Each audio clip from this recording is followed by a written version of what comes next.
Hello నమస్తే welcome to my channel మెకానియన్. మన third series వచ్చేసి ఇంజనీరింగ్ మెకానిక్స్. మన థర్డ్ సిరీస్లో 18th వీడియో వచ్చేసి వెరిగ్నాన్స్ థియరం. సో ఈ వీడియోలో మనము వెరిగ్నాన్స్ థియరం గురించి డీటెయిల్గా డిస్కస్ చేద్దాము, ఓకేనా? సో ఇప్పుడు మనము వెరిగ్నాన్స్ థియరం స్టేట్మెంట్ చూద్దాం. సో స్టేట్మెంట్ వచ్చేసి it states that algebraic sum of moments of a system of coplanar forces about a moment center in a plane is equal to moment of their resultant force about the same moment center. So ఈ థియరంని అర్థం చేసుకోవడానికి నేను ఒక simple example consider చేస్తున్నా. So ఇక్కడ నేను ఒక figure గీసుకున్నాను చూడండి. ఈ ఫిగర్ వచ్చేసి ఏంటంటే నేను ఒక బీమ్ కన్సిడర్ చేస్తున్నా. ఇది వచ్చేసి ఆ బీమ్. సో ఈ బీమ్ మీద ఎన్ని ఫోర్సెస్ యాక్ట్ అవుతున్నాయి? 4 ఫోర్సెస్ యాక్ట్ అవుతున్నాయి. F1, F2, F3, F4. So ఇప్పుడు ఈ 4 ఫోర్సెస్ వల్ల ప్రొడ్యూస్ అయ్యే రిజల్టెంట్ ఫోర్స్ ఉంటుంది కదా, ఆ రిజల్టెంట్ ఫోర్స్ మీకు ఆల్రెడీ చెప్పాను. రిజల్టెంట్ ఫోర్స్ అంటే ఏంది? ఈ 4 ఫోర్సెస్ వల్ల ప్రొడ్యూస్ అయ్యే ఎఫెక్ట్ని మనం ఒక సింగిల్ ఫోర్స్ వెక్టార్గా రిప్రజెంట్ చేసుకోవచ్చు. దాన్ని రిజల్టెంట్ అంటామని చెప్పిన కదా. సో రిజల్టెంట్ వచ్చేసి ఇది. సో ఇప్పుడు నేను ఏం చేస్తున్నా అంటే ఈ 4 ఫోర్సెస్కి మూమెంట్ కనుక్కుంటున్నా. About which point? About point A. So ఈ 4 ఫోర్సెస్కి నేను మూమెంట్ ఆఫ్ ఫోర్స్ కనుక్కుంటున్నా about A as moment centre. So ఇప్పుడు మీరు చూసుకున్నట్టయితే ఫస్ట్ ఫోర్స్ F1కి మూమెంట్ కనుక్కుందాం. సో ఫోర్స్ F1 వల్ల moment of force A side generate అవుతుంది? సైన్ అడుగుతున్నాను నేను. సో ఫోర్స్ అనేది కిందికి యాక్ట్ అవుతుంది కాబట్టి మూమెంట్ ఆఫ్ ఫోర్స్ అనేది క్లాక్ వైజ్ డైరెక్షన్లో ఉంటుంది. సో మూమెంట్ ఆఫ్ ఫోర్స్ అనేది పాజిటివ్ ఉంటుంది. క్లాక్ వైజ్ డైరెక్షన్కి పాజిటివ్, యాంటీ క్లాక్ వైజ్ డైరెక్షన్కి నెగిటివ్. సో ఓకేనా? సో ఫోర్స్ F1 వల్ల మూమెంట్ అబౌట్ దిస్ సెంటర్ ఎంత? F1 into X. Next force F2 వల్ల మూమెంట్ ఆఫ్ ఫోర్స్ ఎంత? About this centre F2 into why.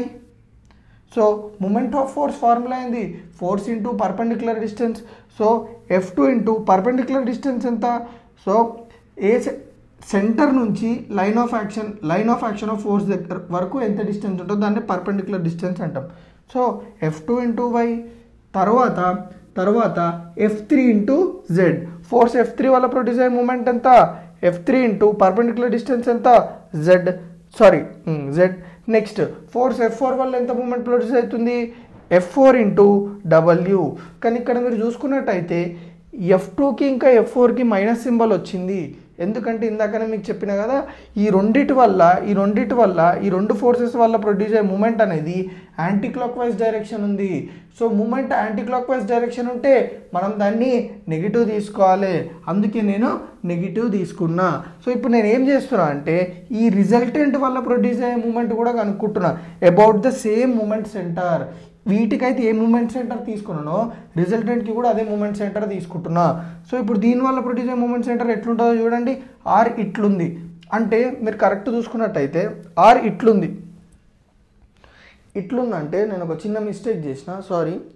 Okay, ఇట్లుందంటే ఇప్పుడు force momentum వల్ల produce అయ్యే ఈ రిజల్టెంట్ వల్ల ప్రొడ్యూస్ అయ్యే మూమెంట్ ఎట్ సైడ్ ఉంటుంది చూడండి, యాంటీ క్లాక్ వైజ్ డైరెక్షన్లో ఉంటుంది. నేను ఇక్కడ మైనస్ పెట్టడం మర్చిపోయినా. So minus R into F. ఓకేనా?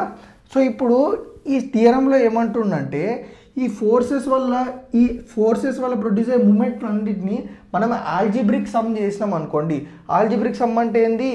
దానికి డైరెక్షన్ కన్సిడర్ చేసి దాని డైరెక్షన్ కూడా మెన్షన్ చేస్తే, ఓకే, ఆల్జిబ్రిక్ సమ్ చేస్తే అంటే F1ని, F2ని, F3ని, F4ని ఆల్జిబ్రికల్గా యాడ్ చేస్తే మనకు వచ్చే వాల్యూ ఎంత ఉంటుందంటే ఈ రిజల్టెంట్ వల్ల ప్రొడ్యూస్ అయ్యే మూమెంట్ ఏదైతే ఉంటుందో అబౌట్ దిస్ సెంటర్ అంత ఉంటుంది. సో రిజల్టెంట్ వల్ల ప్రొడ్యూస్ అయ్యే మూమెంట్ ఎంతైతే ఉంటుందో that is nothing but algebraic sum of all the moments about the same centre. Okay, అర్థమైందా?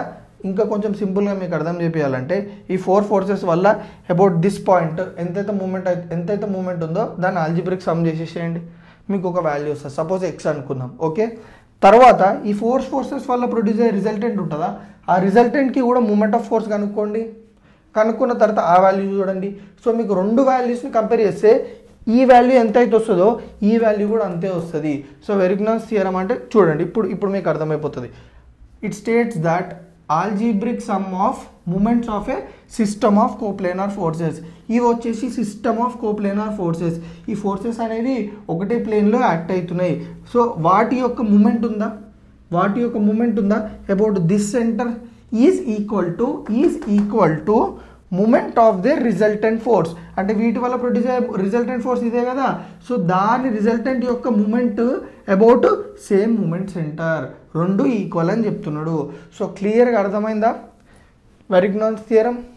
సో నా వీడియోస్ ఏమైనా కొంచెం మీకు యూస్ఫుల్ అయితే తెలుసు కదా ఏం చేయాలో. రైట్.